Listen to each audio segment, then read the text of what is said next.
بسم اللہ الرحمن الرحیم۔ بزرگان محترم، عزیز نوجوان ساتھیوں، اللہ جل جلالہ عم نوالہ کا بہت بڑا احسان ہمیں ہے، وہ یہ ہے کہ اللہ تبارک و تعالی نے ہمیں ایمان جیسی روحانی اور دینی نعمت عطا فرمایا اور اس کو آخر دم تک بچا کر لے جانا ہے، اور اسی طرح اپنے ایمان والے بندوں کو اللہ تبارک و تعالی نے بعض کاموں سے منع فرمایا اور بعض کاموں کا حکم فرمایا۔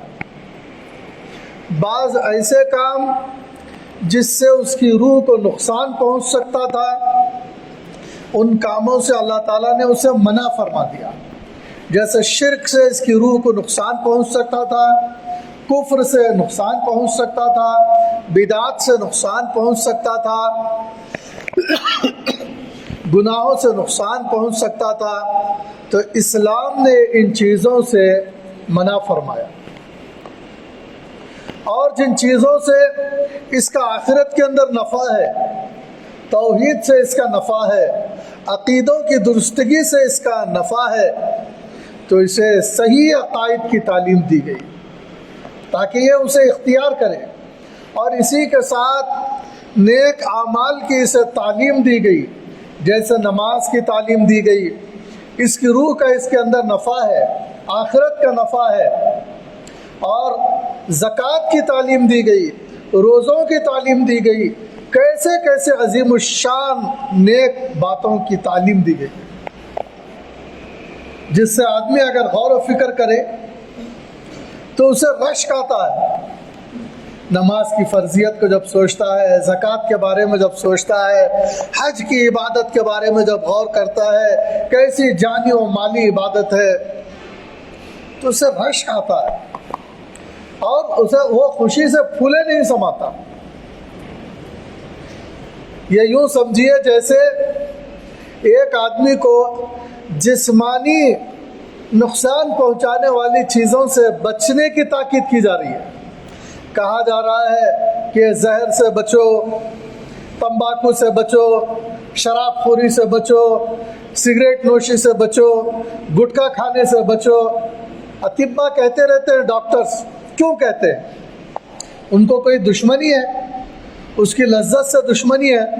وہ یہ سمجھتے ہیں کہ کون سی چیز کھانے سے انسان کے بدن پر، اس کی باڈی پر کون سا مائنس اثر ہوتا ہے، اس کے لیور پر کیا افیکٹ ہو سکتا ہے، ہارٹ پر کیا پرابلم آ سکتا ہے، کڈنی کا کیا پرابلم آ سکتا ہے، اور اسی طرح اس کی جسمانی اور چیزوں کا کیا نقصان ہو سکتا ہے۔ وہ بار بار اس کے نقصانات کو بتاتے ہیں، بلکہ بعض دفعہ ایسا معلوم ہوتا ہے کہ ایسی بری عادتیں پڑی رہنے کی وجہ سے آدمی کے جی کھانا کھانے نہیں چاہتا، پانی پینے نہیں چاہتا، روٹی کھانے نہیں چاہتا، راتوں کی نیند نہیں آتی۔ اگر یہ ساری چیزیں اسے چھڑا دی جائیں، اس کے سامنے غذائیں دی جائیں، دودھ دیا جائے، مکھن دیا جائے، روٹی دی جائے، بریانی دی جائے، اسے اچھا وہ کھا بھی سکتا ہے اور اچھا سو بھی سکتا ہے، خوش بھی رہ سکتا ہے۔ یہ ساری چیزیں ہیں، جیسا ایک جسم کی مثال سامنے ہے، اسی طرح روزے کی مثال ہے، اسی طرح گناہوں کی مثال ہے، اسی طرح نیک اعمال کی مثال ہے۔ بعض دفعہ آدمی گناہوں میں مبتلا ہو کر اپنی روحانیت کو اس قدر نیچے گرا دیتا ہے کہ جیسے میں نے مثال دی کہ اگر کوئی آدمی غلط عادتوں میں پڑ کر اپنی صحت کو برباد کر دیتا ہے، اسی طرح گناہوں میں لگ کر بعض دفعہ آدمی اپنی روحانیت کو اتنا برباد کر لیتا ہے کہ اب اگر وہ تلاوت بھی کرے تو اسے مزہ نہیں آتا، ذکر بھی کرے تو اسے ذکر کی حلاوت نہیں محسوس ہوتی، اور نماز پڑھے تو اس کا جی نہیں لگتا۔ کیوں نہیں لگتا؟ اس لیے کہ وہ اس کی روح برباد ہو چکی ہے، وہ روحانی اعتبار سے اسے تباہ کر چکا ہے۔ اور علماء کہتے ہیں بہت جلد گناہوں کی سزا جو انسان کو جو ہے بسا اوقات بہت جلد ملا کرتی ہے، وہ گناہوں کی سزا یہ ہے کہ عبادتوں کی حلاوت اس سے لے لی جاتی ہے۔ سوچ کر دیکھیے، ایک آدمی کھانا کھانے لگے مزہ نہ آئے، پانی پینے لگے مزہ نہ آئے، تو کیا حال ہو جائے گا اس کا؟ ڈاکٹر کے پاس جائے گا کہ نہیں جائے گا؟ ہسپتال جائے گا اور یہی بات کہے گا کہ مجھے چائے پینے میں مزہ نہیں آ رہا، کھانا کھانے میں مزہ نہیں آ رہا، پانی مجھے اچھا نہیں لگ رہا ہے۔ ڈاکٹر کہے گا کہ آپ بیمار ہیں، آپ کو پہلے دوا دینی پڑے گی، جب آپ دوا کھائیں گے تو آپ کو یہ چیزیں اچھی لگیں گی۔ اسی طرح آج لوگ اس بات کا رونا روتے ہیں کہ ہم کو ذکر میں مزہ نہیں آتا، تلاوت میں مزہ نہیں آتا، اللہ سے مناجات میں کوئی لطف نہیں آتا، کوئی کیف نہیں معلوم ہوتا۔ اس کا مطلب یہ ہے کہ روحانی اعتبار سے بیمار ہے۔ اس آدمی کو اس کا علاج کرنا چاہیے۔ بزرگوں، اسی کے لیے ایک عظیم الشان مہینہ 11 مہینے گزرنے کے بعد آپ میں سے اکثر احباب 2 مہینے سے انتظار کر رہے ہوں گے، کیونکہ آپ نے پڑھ رکھا ہے، اکثر نے پڑھ رکھا ہوگا کہ رسول اللہ صلی اللہ علیہ وسلم کا یہ معمول تھا کہ آپ رجب میں اس بات کی دعا کرتے تھے کہ اللہم کہ بارک لنا فی رجب و شعبان، کہ اللہ ہمیں رجب اور جو ہے شعبان میں برکت عطا فرما، وبلغنا رمضان، اور رمضان تک پہنچا دے۔ تو اس سے معلوم ہوتا ہے کہ ہمارے پیغمبر صلی اللہ علیہ وسلم کو 2 مہینے پہلے سے اس کا انتظار تھا۔ ہم چونکہ ان کے امتی ہیں، ہم کو بھی انتظار تھا، ہونا چاہیے۔ اور شعبان ہی سے خوشی ہو رہی ہوگی، جو ہے رجب میں خوشی ہوئی ہوگی، شعبان میں خوشی ہوئی ہوگی۔ اللہ نے تذکرہ کیا، یا ایھا الذین آمنوا، اے ایمان والو، کتب علیکم الصیام، تمہارے اوپر ہم نے روزے فرض کر دیے ہیں، کما کتب علی الذین من قبلکم، جیسا پچھلی امتوں میں روزے فرض تھے۔ تو اس سے معلوم ہوتا ہے کہ روزہ ایسی اہم عبادت ہے جو اس امت پر بھی فرض ہے، پچھلی امتوں پر بھی فرض تھی۔ اور فائدہ کیا بتایا؟ لعلکم تتقون، تاکہ تمہارے اندر تقوی کی صفت پیدا ہو جائے۔ ارے تقوی کی صفت کیا ہے بھائی؟ اگر نہیں پیدا ہوئی تو کیا ہے؟ اگر موٹے الفاظ میں یوں کہا جائے تو اس کا جواب یہ ہے کہ اگر انسان کے اندر تقوی نہ ہو تو صورت میں انسان ہے، صورتاً تو انسان ہے، حقیقت میں وہ حیوان ہے، وہ جانور ہے، شکل صورت میں انسان ہے، ورنہ تو وہ ایک چوپایا ہے، وہ ایک درندے کی طرح ہے، ایک جو چوپائے کی طرح ہے، بہائم کی طرح ہے۔ اور تقوی کا فائدہ کیا ہے؟ تقوی کا فائدہ اگر موٹی زبان میں، آسان زبان میں اگر یہ کہا جائے تو ایک انسان کی صورت میں ہوتا ہے، حقیقت میں وہ فرشتہ ہے۔ یہ چیز ہوتی ہے متقی، کیونکہ فرشتوں کی یہ صفت ہے کہ وہ کوئی گناہ نہیں کرتے۔ فرشتہ کوئی گناہ نہیں کرتا، بلکہ اللہ نے اسے جس کام میں لگا رکھا ہے اسی میں لگے رہتے ہیں فرشتے۔ اور جب کوئی آدمی جس کام سے اللہ نے روک دیا ہے رک جاتا ہے، اور جس کام میں لگا دیا ہے لگ جاتا ہے، اسی آدمی کو متقی کہتے ہیں۔ اور متقی فرشتے جیسا ہوتا ہے، بلکہ ایک شاعر نے تو یہاں تک کہا ہے کہ فرشتے سے بڑھ کر اس کا مقام ہے۔ فرشتوں سے بڑھ کر ہے انسان ہونا، فرشتوں سے بڑھ کر ہے انسان ہونا، مگر اس میں لگتی ہے محنت زیادہ۔ آدمی محنت کرے، مجاہدہ کرے، ریاضت کرے تو انسان اپنے اندر تقوی پیدا کر لیتا ہے، تو تب حقیقت میں انسان بنتا ہے۔ اور جب انسان حقیقت میں انسان بنتا ہے تو فرشتوں سے زیادہ ہوتا ہے، اس کا مقام اور مرتبہ فرشتوں سے زیادہ ہوتا ہے۔ بھائیو، ہم میں سے کون نہیں چاہتا کہ وہ ہو تو انسان لیکن متقی انسان کہلائے، وہ اللہ والا کہلائے۔ ہم کو اللہ والا بنانے کے لیے، ہماری روحانی کدورت دور کرنے کے لیے یہ رمضان کا مہینہ آیا چاہتا ہے۔ ذہنی طور پر اپنے آپ کو تیار کر لیجئے، قلبی طور پر اپنے آپ کو تیار کر لیجئے، جسمانی طور پر کوئی بیماری ہے تو اسے دور کر لیجئے، اور اب تک رمضان آئے اور گئے لیکن ہم نے جیسا فائدہ اٹھانا تھا ویسا نہیں اٹھایا. اب کی مرتبہ ارادہ کیجئے کہ رمضان سے جیسا فائدہ اٹھانا ہے کما حقہ فائدہ اٹھائیں گے. غفلت کے ساتھ نہیں گزاریں گے, روزے رکھیں گے اور بہت دلچسپی کے ساتھ تراویح پڑھیں گے اور قرآن کریم کی تلاوت کریں گے. اور آگے بڑھ کر معاف کیجئے, معذرت کے ساتھ کہنا چاہوں گا, کہنا تو نہیں چاہیے لیکن مجبوراً کہتا ہوں کہ اپنے عقائد کو بھی ذرا درست کریں گے. آپ کہیں گے کہ ہم تو عقائد درست رکھتے, ہم تو اللہ کی ذات میں کسی سے شرک نہیں کرتے, ہم تو بدعت نہیں کرتے, ہم کسی مزار کا طواف نہیں کرتے, ہم غیر اللہ کو سجدہ نہیں کرتے, ہم غیر اللہ کی جو ہے مرادیں نہیں مانتے, ہم تو جو ہے نبی کریم صلی اللہ علیہ وسلم کو آخری نبی مانتے ہیں, نبی کریم صلی اللہ علیہ وسلم کے بارے میں ہمارے عقیدے ہیں, قیامت کے آنے کا ہم یقین رکھتے ہیں اور مرنے کے بعد اٹھائے جانے کا ہم یقین رکھتے ہیں, اللہ کی کتابوں پر ہم عقیدہ رکھتے ہیں. ارے بھائی ذرا غور کر لینے میں کیا ہے. بعض دفعہ بدعقیدوں کے ساتھ بیٹھنے کی وجہ سے, جن کے عقائد ٹھیک نہیں ہیں ان کے ساتھ بیٹھنے کی وجہ سے بعض دفعہ عقائد میں کمی اور کمزوری آ جاتی ہے.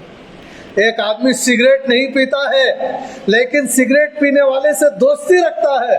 ڈاکٹر اس سے پوچھتا ہے کیا آپ اسموک کرتے ہیں؟ وہ کہتا میں تو نہیں کرتا. وہ کہتا ہے کہ کسی دھواں چھوڑنے والے کے بازو بیٹھتے ہیں, اس کا بھی ایفیکٹ ہوتا ہے. تو بعض دفعہ ایک آدمی خود تو بدعقیدہ نہیں ہوتا لیکن بعض لوگوں کے اندر بعض دفعہ ایسے عقیدے ہوتے ہیں اور عقیدوں کی کمی ہوتی ہے, ان کے ساتھ بے تعلق بے تکلفی کے ساتھ بیٹھتا اٹھتا ہے تو ان کے باطن اور اس کے باطن میں راستے بنے ہوئے ہوتے ہیں, ان کی بدعقیدگی اس کے اندر داخل ہو جاتی ہے. اور اس کا نقصان کیا ہوتا ہے معلوم ہوتے ہوتے ایک ایمان والا آدمی, نماز پڑھنے والا, روزے رکھنے والا, تلاوت کرنے والا, ذکر کرنے والا, جب تنہائی کا موقع اسے مل آتا ہے, تنہائی کا موقع اکیلے میں جب وہ جاتا ہے تو یہ سوچتا ہے کہ مجھے کوئی یہاں نہیں دیکھ رہا ہے, میں تنہا ہوں. یہ بات کہاں سے اسے حاصل ہوگی؟ کس نے بتا دیا؟ کیا یہ بات قرآن کی بات ہے؟ کیا یہ بات حدیث کی بات ہے؟ کیا یہ دینی علم کی تعلیم کی بات ہے؟ کیا یہ ہمارے اسلاف کا طریقہ ہے؟ کیا ہمارے بزرگوں کا طریقہ ہے؟ ہمارے بزرگوں کا, ہمارے اسلاف کا کیا طریقہ ہے؟ ہمارے پیغمبر صلی اللہ علیہ وسلم نے جو ہے کیا فرمایا تھا غار ثور کے اندر؟ کیا کہا تھا حضرت ابو بکر صدیق سے؟ لا تحزن ان اللہ معنا, ہمارے ساتھ اللہ ہے. اور اسی طرح پیغمبر کے ساتھ بھی ہے, صحابہ کے ساتھ, اور اسی طرح ہر امتی کے ساتھ اللہ ہے. ہر امتی کا بھی یہی عقیدہ ہے کہ میرے ساتھ میرا اللہ ہے, مجھے کسی سے ڈرنے کی ضرورت نہیں ہے, کسی دنیا میں کسی سے ڈرنے کی ضرورت نہیں ہے کیونکہ اللہ ہے میرے ساتھ, میرا بچانے والا. اور اسی طرح آدمی یہ سمجھتا ہے کہ میں سب کی نگاہ سے چھپ گیا ہوں, اب گناہ کر سکتا ہوں, بد نظری کر سکتا ہوں, تنہائی میں گانے سن سکتا ہوں, تنہائی میں سینما دیکھ سکتا ہوں, تنہائی میں کوئی اور گناہ کر سکتا ہوں, کسی کو پتہ نہیں چلے گا, اور میں باہر آ جاؤں گا نمازی بن جاؤں گا, اور باہر آ جاؤں گا میرے کرتا پیجامہ رہے گا. وہاں پر بھی یہ کیوں نہیں سوچا کہ ارے کوئی نہیں دیکھتا تو کیا ہوا, اللہ مجھے دیکھ رہا ہے. یہ تو ہمارا عقیدہ ہے, یہ عقیدہ پڑھایا جاتا ہے کہ اللہ تعالیٰ دیکھتا ہے, اللہ تعالیٰ سنتا ہے, اللہ تعالیٰ بولتا ہے, اور اللہ تعالیٰ کو تمام باتوں کا علم ہے, ہماری جلوتوں کا بھی علم ہے, ہماری خلوتوں کا بھی علم ہے. ہم نے یہ نہیں سوچا. اور ہمارے اسلاف کا طریقہ, صحابہ کا طریقہ, تبع تابعین کا طریقہ, اور اولیاء اللہ کا طریقہ, آخرت کی فکر رکھنے والوں کا طریقہ, ایمان والوں کا طریقہ یہ ہے کہ وہ ہر وقت سوچتے ہیں کہ اللہ مجھے دیکھ رہا ہے, اللہ مجھے دیکھ رہا. وہ نہ کسی سے ڈرتے, کسی بندے سے نہیں ڈرتے, وہ کہتے ہیں کہ اللہ میرے لیے کافی ہے, اللہ میری حفاظت کر رہا ہے, اللہ مجھے دیکھ رہا ہے. اور کوئی گناہ نہیں کرتے, وہ کہتے ہیں کہ اللہ مجھے دیکھ رہا ہے, میں اللہ کے سامنے ہوں. آپ واقعات اٹھا کر دیکھ لیجئے, اسلاف کے واقعات. کہ انہوں نے یہ کہہ کر کہ اللہ مجھے دیکھ رہا ہے گناہوں سے اپنے ہاتھ کھینچ لیے. گناہوں کے مواقع ان کو بھی ملے، غلطیاں کرنے کے موقع اس سے پہلے اسلاف کو بھی ملے، لیکن ان کے اندر یہ بات تھی کہ اللہ مجھے دیکھ رہا ہے، اور یہ چیز قیامت میں میرے سامنے آ کر رہے گی. آج دنیا میں متقی کہلاؤں گا، ارے بھائی ان کی تو کافی داڑھی ہے، روزے رکھتے ہیں، لیکن یہ تو ایک گناہ نہیں کرتے، لیکن قیامت کے دن اس کے گناہ کھل جائیں گے. اسی لیے عقائد کو درست کریں، ورنہ عقیدہ درست نہیں کریں گے تو پھر نقصان اٹھائیں گے. کیونکہ قرآن کریم کی ایک آیت ابھی صبح میں پڑھ رہا تھا کہ اللہ تبارک و تعالی نختم علی افواہہم، کہ اللہ تعالیٰ تمہارے منہوں پر مہر لگا دیں گے. مہر لگا دیں گے. بندے سے نہیں پوچھیں گے بتاؤ تم زندگی کیسے گزار کر آئے تھے، تمہاری تنہائی کیسی تھی، کیسی تمہاری جلوت تھی، بلکہ منہ کو بولیں گے کہ تم خاموش رہنا. اور اعضاء سے پوچھیں گے، ایدیہم ارجلہم، کہا کہ ہاتھوں سے پوچھیں گے، پیروں سے پوچھیں گے، بھائی تم کو معلوم ہے اس نے کچھ گناہ کیا تھا؟ ہاتھ بولیں گے، ہاتھوں کو اللہ گوئی آئی دیں گے. اس کے دونوں ہاتھ کہیں گے کہ بد نظری کرتا تھا، ایسا کرتا تھا تنہائی میں. پیر بولیں گے کہ ایسی ایسی جگہوں پر جاتا تھا، ایسی ایسی محفلوں میں جاتا تھا. بولیں گے اللہ تعالیٰ کے سامنے. کیا آدمی پیروں کو کہیں رکھ کر جا سکتا ہے؟ ہاتھوں کو کہیں توڑ کر رکھ کر جا سکتا ہے؟ لوگوں سے چھپ سکتا ہے، اپنے ہاتھوں سے کیسے چھپے گا؟ اپنے پیروں سے کیسے چھپے گا؟ اللہ تعالیٰ ہاتھ سے پوچھ لیں گے، پیر سے پوچھ لیں گے، ہاتھ پیر گواہی دیں گے کہ کیسے کیسے گناہ کرتا تھا. تو کیا ہوگا؟ اسی لیے ہم کو یہ عقیدہ رکھنا چاہیے کہ اللہ دیکھتا ہے، اللہ مجھے تنہائی میں بھی دیکھ رہا ہے. اس لیے تنہائی میں میں کیا نیک عمل کروں؟ یہ سوچو. تنہائی مل گئی ہے، کوئی نہیں دیکھ رہا ہے، لیکن اللہ مجھے یہاں بھی دیکھ رہا ہے. اب میں اس تنہائی میں اللہ کو کیا منظر دکھا سکتا ہوں؟ میں مراقبہ کر سکتا ہوں، میں تلاوت کر سکتا ہوں، میں توبہ کر سکتا ہوں، میں نفلیں پڑھ سکتا ہوں. اس لیے اپنے عقیدے کو درست کریں. ہمارے اکابر کا یہ طریقہ تھا. امام اعظم ابو حنیفہ رحمۃ اللہ علیہ کے بارے میں آتا ہے کہ وہ دن میں بھی تلاوت کرتے تھے، تراویح میں بھی تلاوت سنتے تھے، اور اسی طرح رات میں بھی جا کر تلاوت کرتے تھے. کئی قرآن ختم کر لیتے تھے پورے رمضان کے اندر. یہ اصل میں آخرت کی سچی فکر اور طلب رکھنے والے تھے، آخرت کی اہمیت کو سمجھنے والے تھے. آج ہم دنیا کے پیچھے بھاگنے والے ہیں، کپڑوں کے پیچھے بھاگنے والے ہیں، کھانے پینے کے پیچھے بھاگنے والے ہیں. بھائیو یہ سارے مسئلے رمضان سے پہلے حل کر لو. جوتے خریدنا ہے خرید لو، اور جو ہے کپڑے بنانا ہے بنوا لو، جو چیزیں لینا ہے لے لو. اپنے رمضان کو دکانوں میں مت گزارو، نمازوں کو ضائع کر کے مت گزارو، تراویح کو ضائع کر کے مت گزارو. اور جو ہے عورتیں اپنے رمضان کو خرید و فروخت میں، بے پردگی میں دکانوں کے پاس مت گزارو، بلکہ روزے رکھو. یہ ایسا مہینہ ہے، 11 مہینے کی جیسے گاڑی کو سروس کے لیے چھوڑتے ہیں نا، یہ روحانی سروس کا زمانہ ہے، جسمانی سروس کا زمانہ ہے. گناہوں کو چھوڑو تاکہ روح نہ بگڑے، عبادتوں کو کرو تاکہ روح سنورتی چلی جائے. روزہ سحریوں کو بھی بہت زیادہ مت کھاؤ، بقدر ضرورت کھاؤ، تاکہ ساتھ میں جسمانی فائدے بھی ہو. اگرچہ کہ نیت کرنے کی ضرورت نہیں ہے، لیکن دین میں دنیا کا بھی فائدہ ہے. اور افطار میں بھی اتنا نہ کھاؤ کہ جو ہے تہجد کو نہ اٹھ سکو، سحری میں آنکھ نہ کھل سکے، بلکہ افطار بھی اتنی ہلکی پھلکی کرو کہ تہجد پڑھ سکو. تہجد کے بعد جو ہے 2-4 رکعت تہجد پڑھ لینے کے بعد سحری کر سکو. اور سحری بھی اتنی معمولی کرو اور بقدر ضرورت کرو کہ فجر کی نماز آرام سے پڑھ سکو، اور اس کے بعد اشراق قوابین بھی پڑھ سکو. نیند کا بہت زیادہ غلبہ نہ ہو، کیونکہ حضرت امام یوسف رحمۃ اللہ علیہ کا قصہ ہے کہ آپ جو ہے نفلوں پر نفلیں دن بھر پڑھا کرتے تھے. بہت زیادہ مقدار میں نفل ہو جاتی تھی رمضان میں.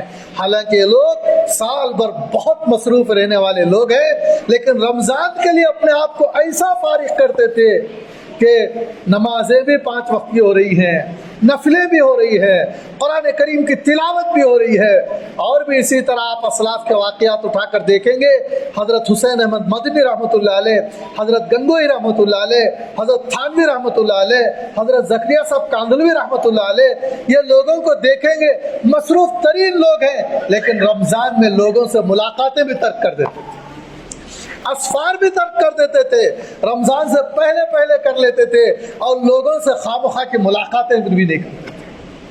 کہنا یہ ہے کہ اپنے عقائد کو درست کرو، ظاہر میں بھی عبادت کرو، 5 وقت کی نمازیں پڑھو، اشراق کا موقع ہے تو اشراق پڑھو، اوابین کا موقع ہے مغرب کے بعد اوابین پڑھو، ایسا نہیں کہ مغرب کے 2 رکعت جو ہے سنت 2 رکعت نفل پڑھے اور چلے گئے، اوابین چھوڑ دیے، اوابین بھی پڑھو۔ جب ہمارے اسلاف اس کی اتنی قدر کرتے تھے، اور ہمارے اسلاف تعلقات کو ختم کر دیتے تھے بزرگان دین، آپ اٹھا کر پڑھیے، ہم ان کی زندگیوں کو نہیں پڑھتے۔ حضرت علی میاں رحمۃ اللہ علیہ کا تاریخ دعوت و عزیمت کتاب ہے، کئی جلدوں میں، پڑھیے، رمضان میں موقع ہو تو ذرا دیکھیے، تذکرۃ الرشید پڑھیے، اشرف السوانح پڑھیے، یہ بزرگوں کے زندگیاں پڑھیے، پتہ چلے گا کہ انہوں نے اپنی زندگیوں کو کیسے گزارا، اور آج ہم کھیل کود کر گزار رہے ہیں۔ ارے اچھے تعلقات کو ختم کرتے تھے اور اللہ کی طرف لپکتے تھے، اور لعلکم تتقون کا مصداق بننے کی کوشش کرتے تھے۔ اور آج ہم لوگ رمضان میں بھی ایسے تعلقات کو نہیں ترک کرتے جو تعلقات کو کبھی نہیں رکھنا چاہیے، عام دنوں میں بھی نہیں رکھنا چاہیے۔ بعض لوگ ایسے لوگوں سے تعلق رکھتے ہیں جو ان کو گناہوں پر اکساتے ہیں، گناہوں کی ترغیب دلاتے ہیں، مل جل کر گناہ کرتے ہیں۔ ایسے لوگوں کے ساتھ رہ کر اچھے لوگ بگڑ جاتے ہیں، مل کر گناہ کر رہے ہیں، مل کر شرک کر رہے ہیں، مل کر بدعت کے کاموں میں مبتلا ہے، اور مل کر جو ہے گانے بجانے کے کاموں میں مبتلا ہے، مل کر گناہوں کے کاموں میں مبتلا ہے، مل کر جو ہے غیبتیں کر رہے ہیں۔ کیوں؟ آخرت کا احساس نہیں ہے۔ ایسے لوگوں کو تو ہمیشہ کے لیے چھوڑنا چاہیے۔ بعض لوگ رمضان میں بھی ایسے دوستوں کو نہیں چھوڑتے، اور ایسا رمضان کا وقت وہ ایسوں میں گزار دیتے ہیں، نہیں، بلکہ رمضان کا وقت ایسے لوگوں میں گزارنے کی کوشش کرنا چاہیے جو روزے دار ہیں، جو تراویح پڑھتے ہیں، جو نفلوں میں گزارتے ہیں، جو ذکر میں گزارتے ہیں، جو تلاوت میں گزارتے ہیں، ان کے ساتھ بیٹھ کر اور ان کے ساتھ رہ کر ایسے ماحول میں گزارنا چاہیے، نہیں تو تنہائی میں گزارنا چاہیے۔ برے صحبت میں رہنے سے تنہا رہنا اچھا ہے، اور تنہائی سے بہتر ہے کسی نیک آدمی کے ساتھ بیٹھے جس سے رمضان کو صحیح گزارنے کی فکر ہو، ایسے آدمی کے ساتھ رہنے کا موقع ملے تو کرے۔ کیونکہ بھائیو، اللہ کی ذات ایسی ہے کہ دنیا ایک امتحان گاہ ہے۔ اگر کوئی آدمی گناہ کی طرف جانا چاہے گا تو اس کے پیروں کو روکا نہیں جائے گا، بلکہ گناہ کی طرف جانے کے سبیلیں بن جائے گی اس۔ کوئی آدمی مسجد کی طرف آنا چاہے گا تو اس کے پیروں کو روکا نہیں جائے گا، اسے مسجد کو آنے کی قابلیت دے دی جائے گی۔ دنیا ایسی جگہ ہے، دنیا دارالعمل ہے، کوئی آدمی چاہے گناہ کرے چاہے نیکی کرے، اسے یہاں پکڑا نہیں جائے گا، اس کے قدموں کو روکا نہیں جائے گا، اور آخرت اس کے نتیجوں کی جگہ ہے۔ آخرت میں آدمی روئے گا، پلائے گا، معافی مانگے گا، تو آخرت میں معافی نہیں ہے۔ دنیا میں معافی مانگے تو معافی ہے، آخرت میں معافی نہیں ہے، اعمال کا نتیجہ ہے۔ اسی لیے اچھے لوگوں کے ساتھ رہیں تاکہ نیکی کی طرف جذبہ بڑھے، اور ہماری جلوتوں میں بھی نیکی ہو، خلوتوں میں بھی نیکی ہو، اور اللہ تعالیٰ منہ پر مہر لگا دے تو ہاتھ سے پوچھا جائے کیا کام لیتا تھا، تو وہ ہاتھ تنہائیوں کی عبادتوں کو بیان کرے۔ کیا اچھا موقع ہوگا کہ ہاتھ کہنے لگے، ہاتھ تقریر کرنے لگے کہ یہ آپ سے تنہائیوں میں آپ کو منانے کی کوشش کرتے تھے، یہ آپ کے سامنے گڑ گڑاتے تھے، یہ آپ سے تنہائیوں میں روتے تھے، قیامت کی پکڑ سے ڈرا کرتے تھے، کبھی تو تلاوت میں وقت گزارتے تھے، کبھی جو ہے فکر آخرت میں اپنے بستر پر لوٹ پوٹ ہو جایا کرتے تھے، کبھی پیر کہیں، کبھی آپ کی محبت میں رو لیا کرتے تھے، کبھی اے اللہ تیرے خوف سے رو دیا کرتے تھے۔ ایسی اگر تنہائیاں بیان کرے تو کیا ہماری اس وقت عید بنے گی؟ کوشش کریں۔ اسی طرح ایک آخری بات کہنا چاہتا ہوں، وہ یہ ہے کہ قرآن کریم کی تلاوت روزوں کی بھی پابندی کرے، نمازوں اور نفلوں جو ہے تراویح سنت موقدہ ہے اس کی بھی پابندی کرے، اور اسی طرح تلاوت سے بھی غافل نہ ہو۔ اللہ تبارک و تعالیٰ نے قرآن کریم کی شکل میں بہت بڑی نعمت دی ہے، جس کی ایمان میں کچھ خرابی آ گئی ہو وہی اس سے لاپرواہ ہو سکتا ہے، ورنہ قرآن کریم کی تلاوت سے کوئی لاپرواہ نہیں ہو سکتا۔ اور معزز تھے زمانے میں مسلمان ہو کر اور تم خار ہوئے تاریک قرآن ہو کر۔ دیکھیے، ایک طرف مسلمانی کو بیان کیا اور ایک طرف قرآن کے ترک کرنے کو بیان کیا۔ معلوم ہوتا ہے کہ قرآن کریم کی تلاوت کو ترک کرنا مسلمان کا شیوا نہیں ہو سکتا۔ لہذا قرآن کریم کو تراویح کے اندر، نمازوں کے اندر خوب دل لگا کر سنا کرے، اور جہاں بھی سننے کا موقع ہے سنا کرے اور تلاوت کو کرنے لگ جائے، کیونکہ کل قیامت کے دن تلاوت کرنے والوں کو اعزاز عطا فرمایا جائے گا اور ان کا رتبہ بڑھایا جائے گا، قرآن ان کے لیے سفارش پیش کرے گا، تو ہمارے پاس کوئی سفارش نہیں ہوگی۔ اور خاص طور پر پورے سال میں بھی کسی دن بغیر تلاوت کے نہیں گزارنا چاہیے، اور رمضان میں تو نہیں گزارنا چاہیے۔ جتنا ہو سکتا ہے نمازوں کے علاوہ اوقات میں قرآن کریم ہاتھ میں مل جائے، ایک رکوع یا 2 رکوع تلاوت کرنے کا موقع مل جائے تو خوشی سے پھولے نہ سمائیے، بولیے کہ اللہ تو نے کتنا بڑا مجھے قسمت، تو نے کتنی بڑی قسمت دی ہے کہ میں تیرا کلام ایک رکوع پڑھ سکا۔ ایک ایک رکوع پڑھ کر، ایک ایک آیت پڑھ کر، ایک ایک پارہ پڑھ کر خوشی منائیے، خوش ہو جائیے، اور انشاءاللہ آپ خوش ہو یا نہ ہو، آپ کے اعضاء جب قیامت کے دن آپ کی تلاوت کی گواہی دیں گے تو اللہ تعالیٰ ڈھیر سارا جو ہے آپ کو ایسا ثواب عطا فرمائیں گے، یا عبادت گزاروں کو ایسا ثواب عطا فرمائیں گے۔ علماء کہتے ہیں کسی آنکھوں نے اس ثواب کو دیکھا نہیں ہے۔ گنہگاروں کے لیے ایسا عذاب ہے جو ناقابل برداشت ہے، برداشت ہو یا نہ ہو لیکن اسے گنہگار کو جانا ہے، سزا بھگتنا ہے۔ اور نیکوکاروں کے لیے ایسا ثواب ہے کہ اس نے سوچا بھی نہیں ہے کہ مجھے ایسا ثواب دیا جائے گا، ویسی نعمتیں، ویسا ثواب، ویسا اجر، ویسی قدردانی، ایسی عزت افزائی کہ آدمی کہے گا کہ میں کتنا اچھا ہوا نیکیوں میں لگ کر۔ غرض میں یہ کہنا چاہتا تھا، شہر رمضان الذی انزل فیہ القرآن، جس میں قرآن کو اللہ تعالیٰ نے جو ہے نازل فرمایا، قرآن کا مہینہ کہہ لیجئے، اللہ کا مہینہ کہہ لیجئے، برکتوں کا مہینہ کہہ لیجئے، روزوں کا مہینہ کہہ لیجئے، گناہوں سے توبہ کرنے کا مہینہ کہہ لیجئے، جو چاہے کہہ لیجئے، بڑی بڑی نسبتیں اس پر صادق آ رہی ہیں۔ بس یہ رمضان المبارک کا مہینہ سے ہم کو فائدہ اٹھانا چاہیے۔ میں سمجھتا ہوں کہ امید ہے کہ آپ کمر کس لیں گے اور کوشش کریں گے کہ دنیا کے جتنے کام تھے ضروری ہے تو رمضان میں اس کو باقی رکھیے، ورنہ ضروری کم ضروری ہے تو اس کو بھی دور کر کے رمضان کی قدر میں گزارنے کی کوشش کریں۔ تلاوت میں، روزوں میں کوئی ایک فرد بھی روزہ بغیر روزے کے نہ گزارے۔ ایسا نہیں پورے مہینے کے روزے رکھے، ایسا نہیں کہ 10 روزے کرے، 15 روزے نہیں، اگر طاقت ہے، ہمت ہے، پورے مہینے کے روزے رکھے۔ اور تراویح 2-4 دن پڑھ کر چھوڑنا نہیں ہے، ابھی ارادہ کرو، ذہن بناؤ، تیاری کرو اپنے آپ کو کہ مجھے پورا مہینہ تراویح پڑھنا ہے، چاند دکھنے سے لے کر چاند نظر آنے تک، اور پورا رمضان تلاوت کرنا ہے، اور راتوں کو بھی عبادت کے بغیر نہیں گزارنا ہے، اور گناہوں کے تو قریب بھی نہیں جانا ہے، دل میں خیال بھی نہیں لانا ہے، ذہن میں تصور بھی نہیں لانا ہے، اور گناہ کی طرف اکسانے والے لوگوں کی طرف نگاہ اٹھا کر بھی دیکھنا نہیں ہے۔ ایسی صورتیں جو ہم کو جو خدا سے غافل کرنے والی ہیں ان کو کہیے کہ نہیں بھائی، جیسے کہ آپ پڑھتے ہیں کوئی جھگڑا کرنے والا آدمی جھگڑے کی بات کرے تو اس سے کہنا ہے کہ نہیں بھائی میرا تو روزہ ہے، یعنی میں رمضانی آدمی ہوں، میں روزے دار ہوں، میں جھگڑا کرنے والا، رمضان میں گناہوں سے جو